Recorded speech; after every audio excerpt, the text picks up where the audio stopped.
Bonjour à tous et bienvenue dans cette vidéo où on va parler de barrettes de RAM et pas n'importe lesquelles puisqu'on va parler de barrettes pour les disques durs GVP.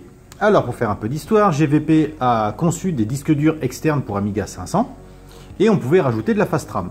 Le problème c'est que les barrettes sont propriétaires. Vous voyez, on a deux barrettes EDO ici, il n'y a rien qui correspond. Rien ne va. Donc quelqu'un s'est amusé à reproduire des PCB vierges d'époque pour reproduire ces fameuses barrettes de RAM. Du coup là l'idée c'est de dessouder une barrette de RAM de 8 MO, donc 4 mégas par face. Donc là on voit une PCB où j'ai déjà récupéré les puces mémoire. Ça je le fais avec la Gordak, mais on en a déjà parlé en live pour le dessoudage. Là on va voir la partie soudage, brasage précisément. Donc ça, c'est une PCB qui est prête à souder. Elle est déjà, comment dire, la pâte à braser est déjà installée. Maintenant, on va voir comment faire. Cette méthode a été longue à mettre en place pour moi parce qu'il a fallu que, déjà, j'arrive à bien me servir de Photoshop pour faire le stencil, donc le pochoir.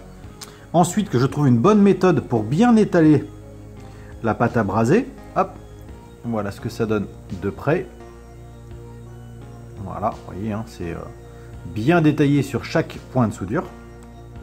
Ensuite, il a fallu que j'apprenne à maîtriser la Gordak, ce qui n'a pas été simple parce que c'est une machine que je ne connais pas et j'ai trouvé assez peu de tutos. La bonne nouvelle, c'est que jusqu'à maintenant, je chauffais à 350 degrés pour souder.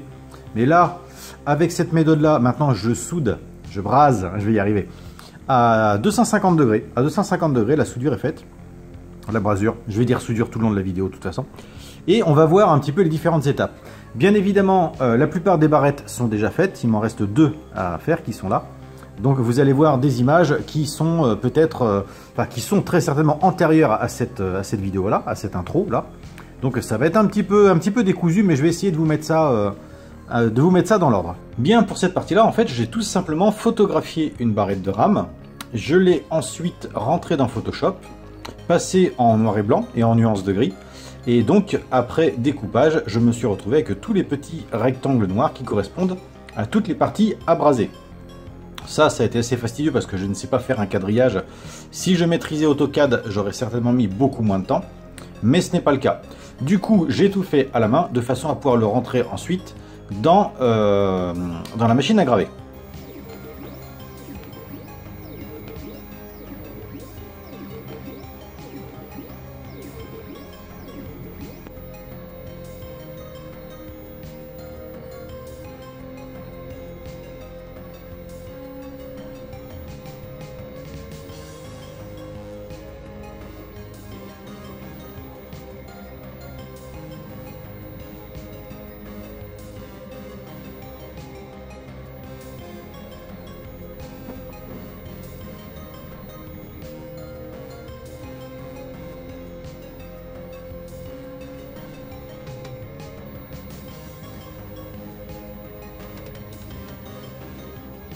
Donc une fois que les pochoirs ont été découpés, ça c'est l'ancien, il faut le repositionner et l'aligner sur la PCB.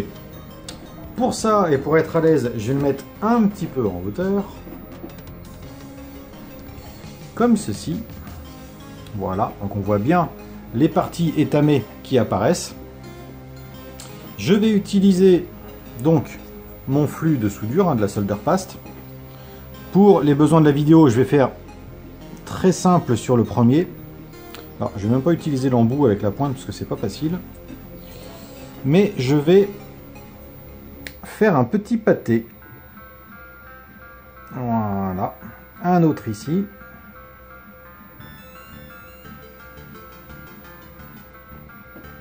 Je vais ensuite prendre ma petite spatule qui est là, que je vais nettoyer avant.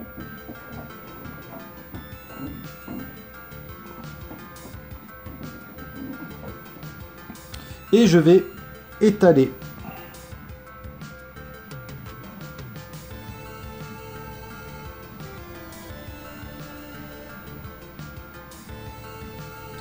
la pâte à souder.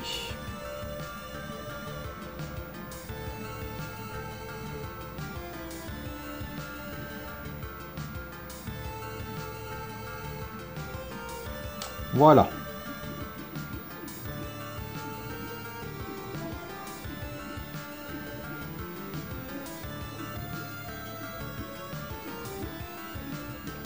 Alors, vous pouvez apprécier le bruit de la graveuse laser qui est en train de faire d'autres pochoirs derrière.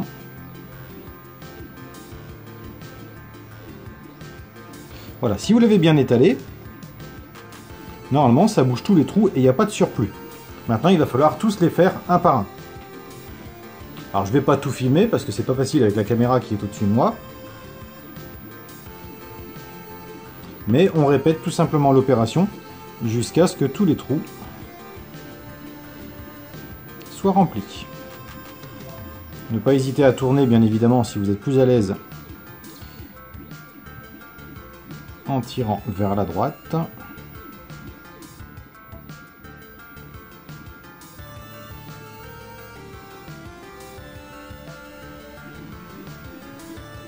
Et plus c'est proprement étalé, plus ce sera simple à la fin. Vous voyez, on peut voir que c'est relativement bien plein.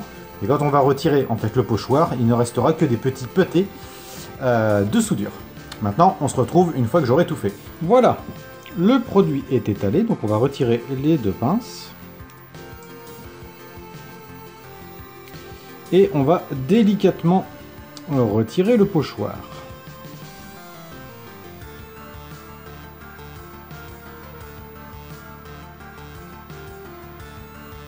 Et voilà.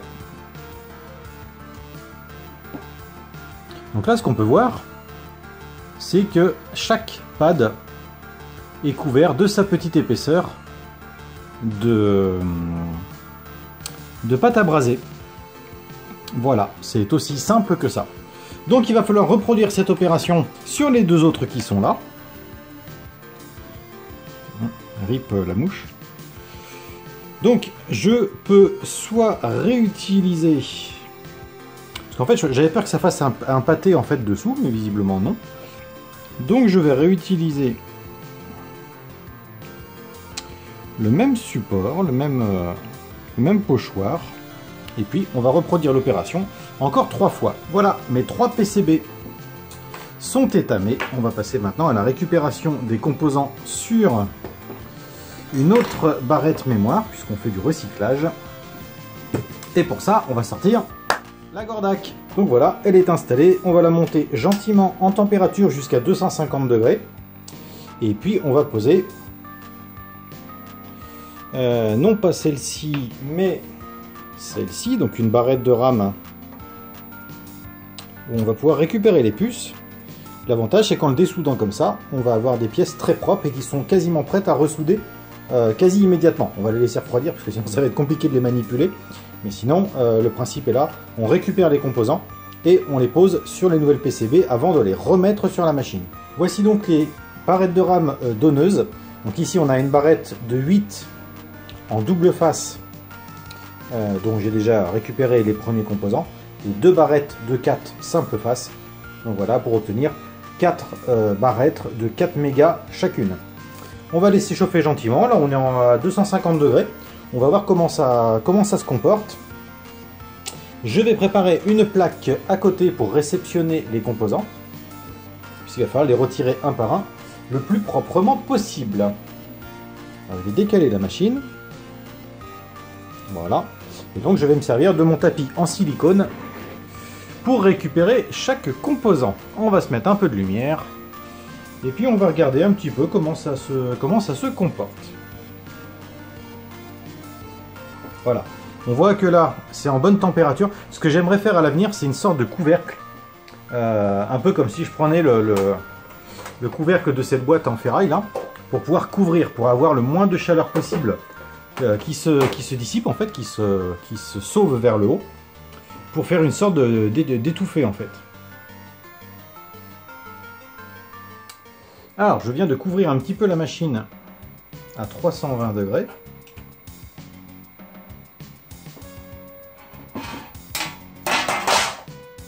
Ça ira pas plus loin. Là, on voit que ça fume. Ah, là, par contre, ça a bien marché. Donc, je vais retirer chaque composant. Le mieux, ce serait de les mettre à l'envers. Voilà, ça s'enlève très facilement.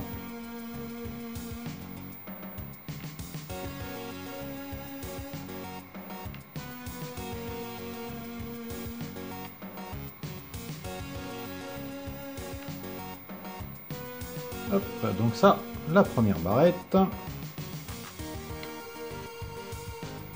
La deuxième. Comme d'habitude, on voit que ça se dessoude moins bien sur les bords.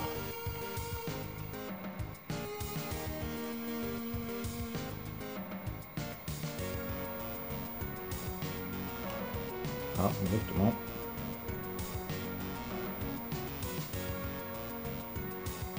Hop, la troisième.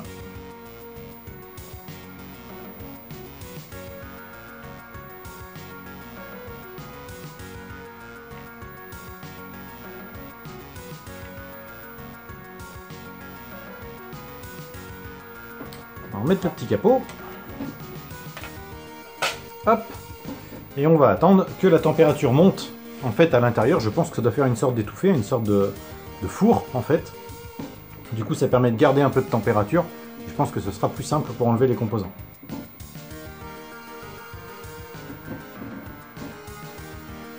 Alors, voyons voir.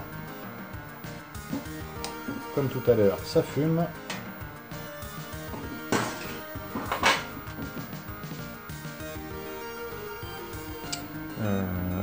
Ça, c'était la deuxième. Donc, il doit rester... Non. Oui. Ah, sur les bords, ça a vraiment du mal. C'est un peu ce que je reprochais à cette machine d'ailleurs au début. C'est qu'au milieu, on va avoir une température qui est très homogène, qui va très bien permettre, qui va permettre de très bien enlever les composants. Mais par contre, sur le côté, c'est moins fun. Allez, on va tricher avec un peu d'air chaud. Voilà. Hop.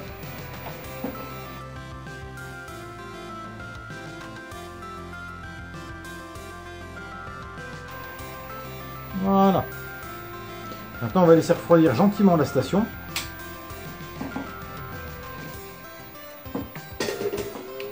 Puisqu'il va falloir nettoyer chacun des composants avant de les repositionner sur la PCB. Allez, c'est parti pour une petite séance de nettoyage. Donc là, c'est très simple, de la tresse à dessouder, une panne plutôt plate, je ne sais plus quel nom on lui donne, et on enlève le surplus d'étain. Alors ça, c'est la partie un petit peu fastidieuse, mais ça permettra d'avoir des soudures qui seront tout de suite toutes propres. Là, parce qu'on peut voir que chaque patte, voilà, est absolument bien brillante, elle est vraiment très très propre. Hop, voilà. Et on passe aux suivantes, et ainsi de suite, et on se retrouve une fois que tout ceci est fait. Donc je viens de nettoyer chacune des puces. Voilà, donc, bon, c'est pas facile à voir, hein. Il faudrait faire le focus, focus, focus, oui.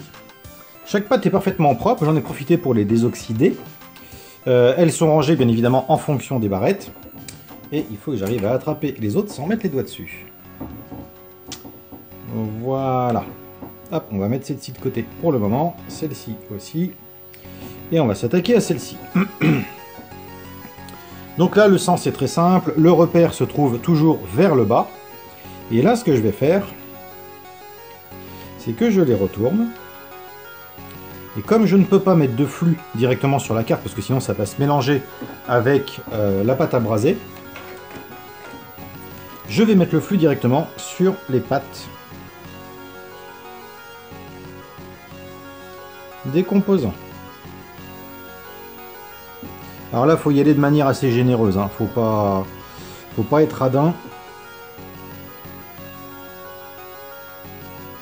Parce que c'est le flux qui va empêcher les pattes de se coller les unes aux autres.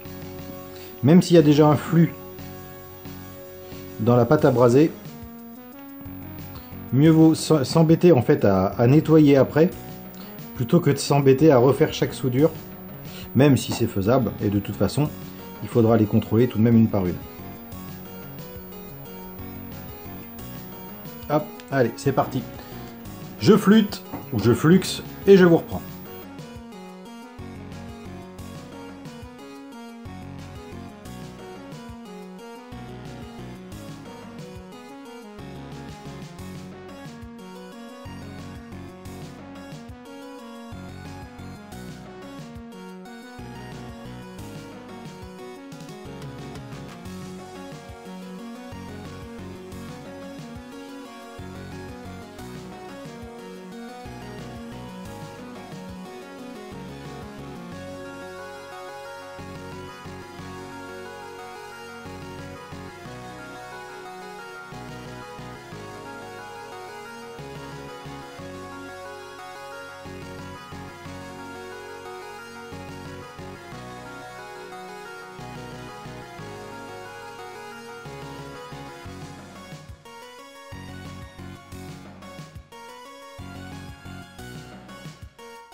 Donc après tout ce travail de soudure sur les deux premières barrettes, voilà ce qu'on obtient. Donc là j'ai deux barrettes GVP, voilà, qui sont au bon format.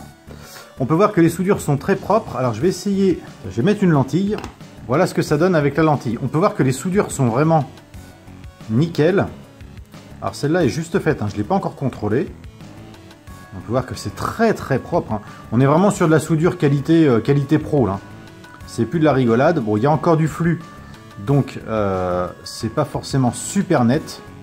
Voilà. Et pour la deuxième, qui est donc la première que j'ai faite, j'ai dû rattraper 3 soudures.